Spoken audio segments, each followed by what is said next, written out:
Hi there mga kabudol! Welcome back to my channel, Jeng's Review Corner. So I'm so excited for this video kasi meron akong nakita sa Shopee na very interesting and very cute item. Lalo na kung mahilig ka sa video games, panoorin mo ito. So ito nga yung item na i-review natin, itong 400-in-1 Retro Pocket Game Boy. So i-unbox na natin to ng mabilis lang. So ito na siya guys. Tcharan! Ayan. So, ito yung box niya. Ayan. Tapos, pag binuksan na natin, tcharan! Wow! Ayan. Meron sa ilalim, so be careful, baka malaglag. So, sasabihin ko muna sa inyo guys kung ano yung mga kasama sa box niya. So, syempre, meron siyang USB cable for charging. Yung pinaka-unit natin ng Retro Pocket Game Boy. Ayan. Ang ganda niya guys. It's made of plastic. Ayan.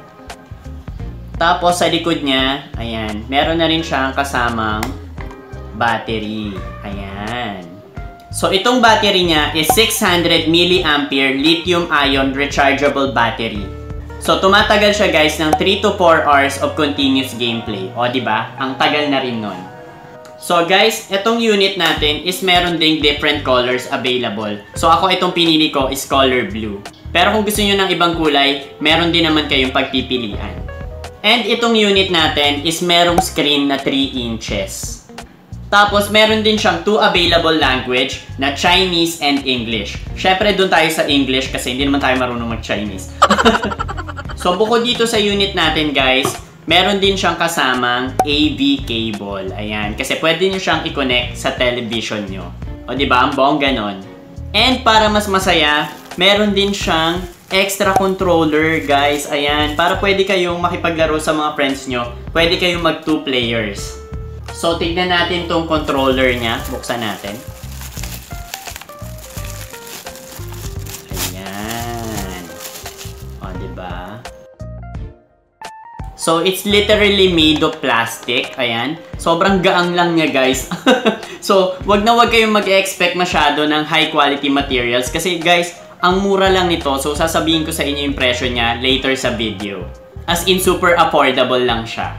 So, anyway, wag na natin patagalin pa. I-charge na natin to para masubukan na natin. So, para ma-charge natin siya, syempre, kailangan natin ng adapter.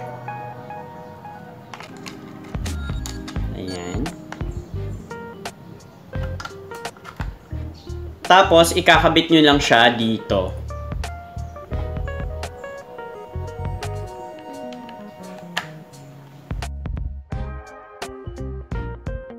Tapos, malalaman nyo guys na nagcha-charge na siya kasi makikita nyo, ayan o, super liit na ilaw. Ayan, kulay red.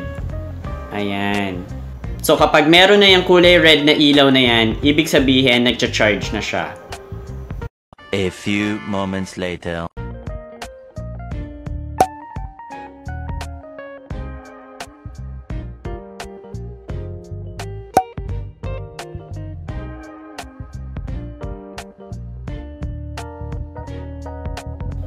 So, eto na mga kabudol, bubuksan na natin siya, iti-testing na natin. So, pero bago yon, ipapakita ko muna sa inyo yung mga controls niya. So, syempre, eto yung directional buttons. Tapos, meron siyang Y, X, A, and B. Tapos, ito yung select niya, tsaka yung start niya. Tapos, ito guys, yung pinakagitna, ayan, may nakasulat na letter R. Ayan. So, ang ibig sabihin niyan guys is restart. So, every time na mamimili kayo ng game, itong gitna yung pipindutin nyo. Tapos, every time na i-exit nyo, ito din yung pipindutin nyo para mag-restart talaga. Tapos, makakapili na ulit kayo ng gusto nyong laruin na game. Tapos, guys, dito sa gilid, ayan, meron din siyang volume control. So, yung paglalakasan nyo or hihinaan nyo, dito yung volume niya. Ayan. Tapos, dito sa taas, ayan, andito yung power button niya, yung on-off niya, ayan. Tapos, kanina dito natin kinabit yung USB cable na pang-charge niya. Dito nyo rin ikakabit yung Player 2 controller natin pag gusto nyo maglaro with a friend. And last, eto yung kabitan ng AV cable para makonect nyo siya sa television at makapaglaro kayo sa TV, o diba? Bigger screen ang bongga.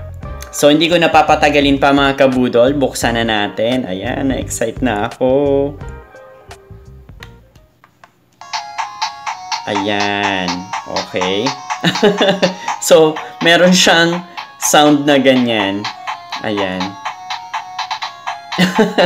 Okay. Tapos, meron siyang choices ditong dalawa.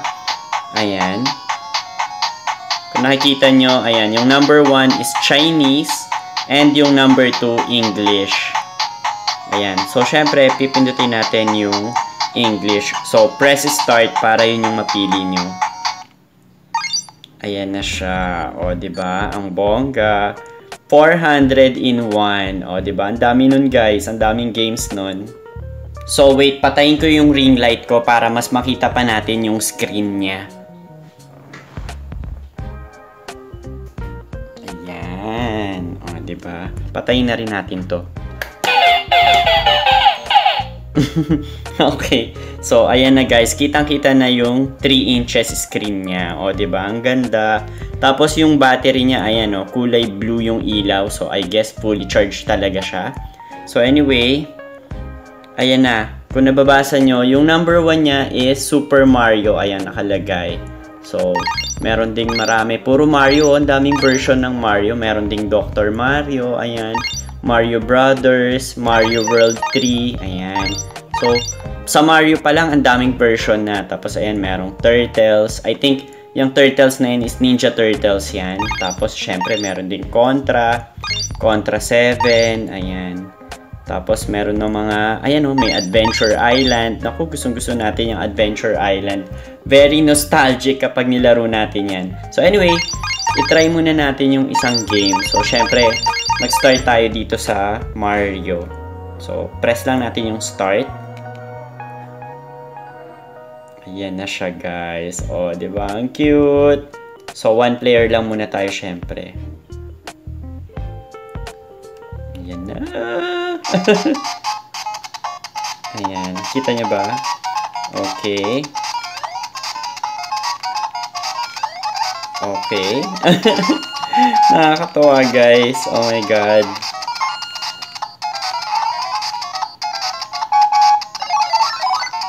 Ayan. O, diba? Ito talaga yung nilalaro natin nung bata tayo. Oh my God. Sa family computer. Ayan. Oops, sorry. Wait lang. Oh my God.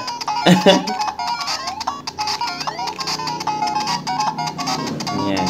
So, nawawala sa screen kasi pinipindot ko yung ating Game Boy. So, pasensya na kayo kung medyo nawawala-wala. Oh! Ayan. Oh, nag-game over ako. So, anyway, enough na tayo dito kay Mario. So, pipindutin ko na tong restart button, yung sinasabi ko sa inyo na nasa gitna. Ayan, yung ito, pinindot ko siya yung nasa gitna. And then, bumalik siya dito sa choices ng, or sa option ng Chinese and English. So, pindutin ulit natin yung English. Ayan, so bumalik lang siya dun sa pinaka-umpisa. So, dyan, pwede na ulit kayong pumili ng games. Ayan. So, guys, mahirap ipakita kung ganito kalit yung screen. So, I think it's about time na ilipat na natin siya sa television. So, ikabit na natin siya sa TV.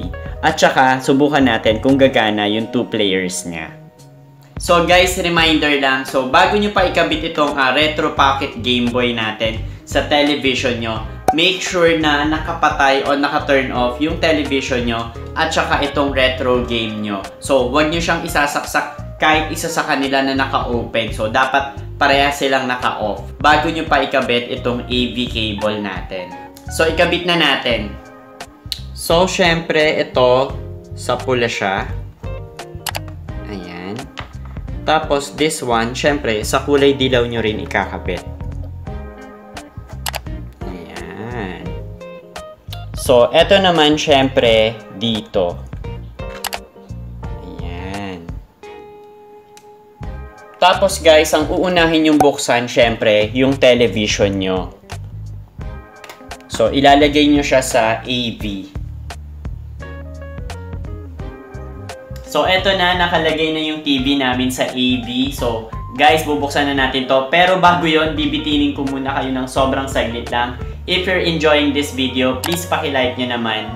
And syempre, huwag niyong kakalimutan mag-subscribe sa channel ko, Jeng's Review Corner, and hit the notification bell para updated kayo sa mga bagong vlogs na ilalabas ko. So, eto na talaga. Buksan na natin to.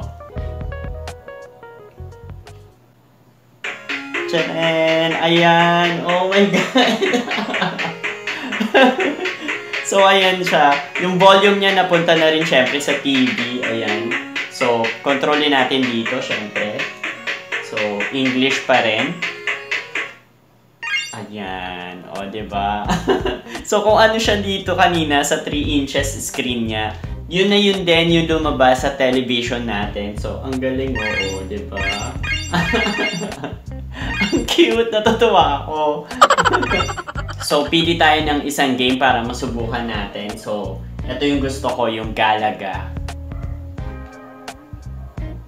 Oh, diba? Winner! Try na natin.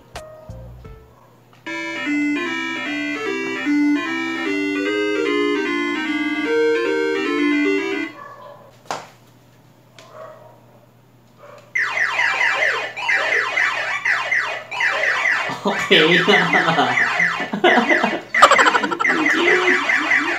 In fairness ang smooth ng controls niya. Ayan. Sumusunod naman siya, so wala naman siyang sira.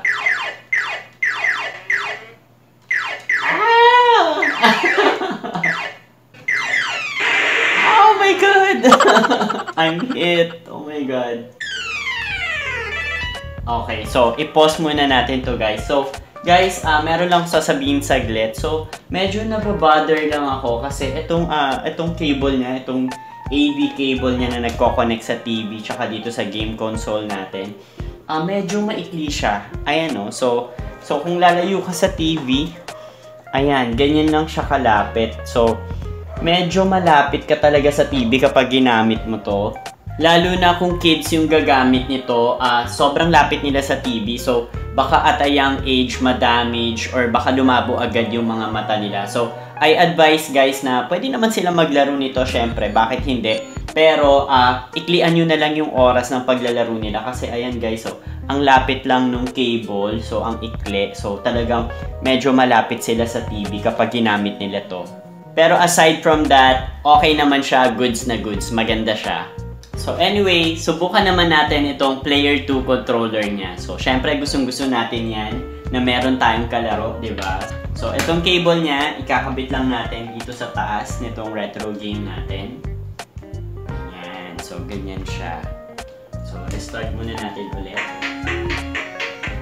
Pili tayo ng game na pang 2 players. So I think yung Battle City, di ba? Pwede yung dalawa. Ayan, may nababasa ako dito, number 30, Tank. So, baka ito na yun. Oh, ayan na nga siya. O, diba? So, iba lang yung title niya, Tank A 1990. So, naiba lang yung title niya, pero ito pa rin yung Battle City na nilalaro natin dati. So, syempre, ayan, i-player 2 na natin. Ayan, 2 players.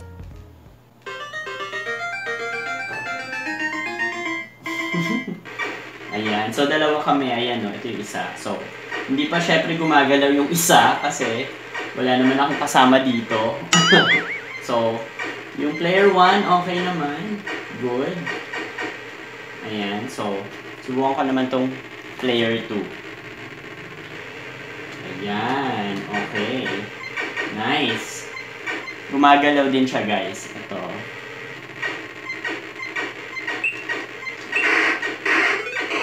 Oh my God. Ayan. Oh! Nag-game over na ako. Namatay yung base namin.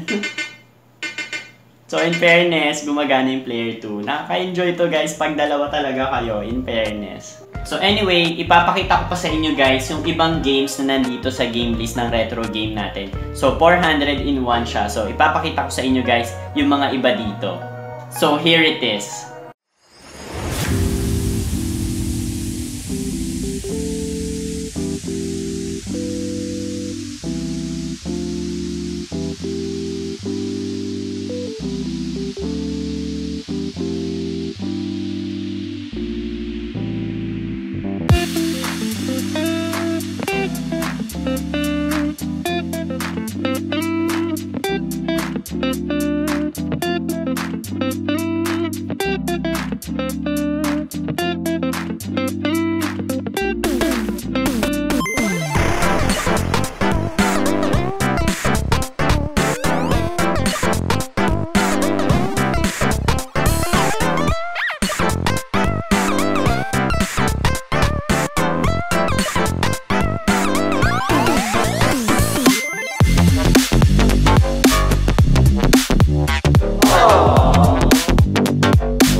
So ayun mga kabudol, grabe, sobrang nakaka-enjoy talaga tong Retro Pocket Game Boy natin.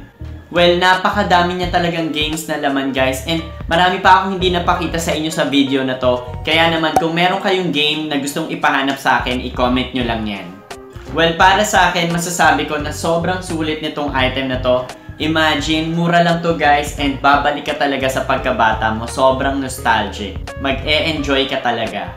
Okay naman din yung material niya. Well guys, nasa pag-iingat nyo lang din yan. Sabi ko nga, don't expect too much sa material na ginamit sa kanya kasi nga, hindi naman siya ganun kamahal. Pero kung hindi nyo siya ibabagsak or babasain, tatagal din naman siya.